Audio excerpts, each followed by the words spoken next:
Hi everyone, this is Matt Curfman here with the October edition of Matt's Minutes for Richmond Brothers in 2017. Thanks for tuning in.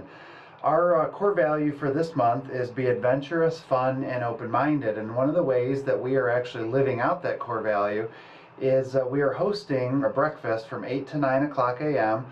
on Saturday, October 28th, and it's for Transform Jackson. And it's really part of a national movement, a National Make a Difference Day, where volunteers from across the country come together and try to help charities within your local community. And so that's going to be a wonderful day coming up, October 28th. Again, the meeting place is out here at the Richmond Brothers hangar, 8 to 9 a.m. And there's several local charities that are involved, and so volunteers will be dispersed from there out to the various locations to help out for the day. So make note of that if you haven't seen that. It's all over social media as well. This month I thought I'd touch on a few topics. One is we seem to get quite a few questions lately on digital currencies. Bitcoin and Ether are two that seem to come up. And why aren't we buying into those, and why aren't we considering those? Well, one, you can't actually buy an investment that at this stage tracks the value of currency. So for example, the Spider Gold Fund tracks the value of gold price per ounce. There isn't actually an exchange-traded fund or a fund that does this yet. There have been a couple of exchange-traded funds that have put proposals into the SEC, and so far there's nothing that's out there. So in order to get access to digital currencies, what you're really doing is you're going online and you're exchanging, if you're in the US, dollars for these digital currencies, and that's really how you track them. But there really isn't a market, there isn't an exchange for them, and they are incredibly volatile, moving 10 to 20% per day sometimes. Year to date in 2017, the Japanese government has made some positive moves towards bitcoins and digital currencies.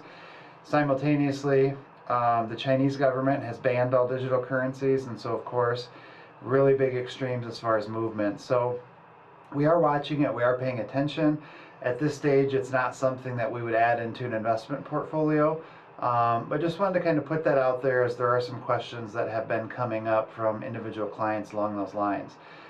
Second, I wanted to let you know, headlines out there, new market highs, the Dow, the S&P seemingly are at highs. Just because you keep seeing a new high, it doesn't mean if we've had 40 new highs that the market's all of a sudden up 40%. 40 new highs, each high is literally 1 point higher than it was the day before or a week ago or a month ago. And so kind of keep that perspective.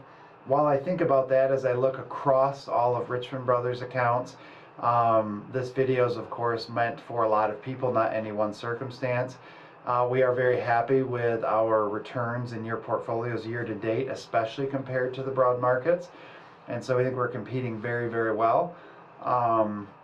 So I don't think many changes need to be made, other than we will probably continue to skim gains on holdings that hit our price targets, redistribute that to other holdings within the equity markets where we think there is some opportunity looking forward to the next year or two.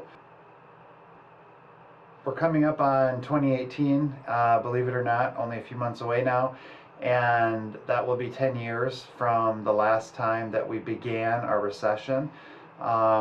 And 2008 was a pretty rough year in the markets all the way into March of 2009. And so, one of the quotes that I came across was that equity bull markets don't die of old age, and I think that's important. While we are concerned that it will have been almost a decade since the last recession, we also want to be cognizant of the fact that we don't want to pull completely out of the equity markets because we're in the middle of earnings season. Corporations seemingly are doing really well, consumer confidence is high. A lot of the leading economic indicators still suggest we're in a growing or expansionary economy. So a lot of you who are retired and have mixed balances, that's why we also have some other things, safety nets, low duration bonds, things like that, to broaden out the portfolio. Before the end of the year, it is possible, there's a lot of headlines on tax reform. It's our opinion that if there is any version of tax reform that does get passed and move forward, even if it is for the year 2018, that the markets would look at that pretty positively in the near term of the first 1 or 2 years.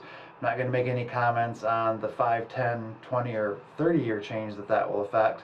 But in the near term, that would generally be seen as a positive sign for the market. And then if we do get to a position where there's a correction or the market sells off 5 to 10%, That does not mean we're falling off the cliff. That does not mean we're going into major collapse. It's actually healthy and a bull market for that to happen. So in the event that something does trigger that, just be aware we're paying attention, but we don't think that's going to be the cause of getting into the next recession. So with that, thank you so much for tuning in. Thank you for being part of the Richmond Brothers family. We're honored to have the opportunity to serve you, and for many, many, many of you, help you manage your life savings. Make it a great day.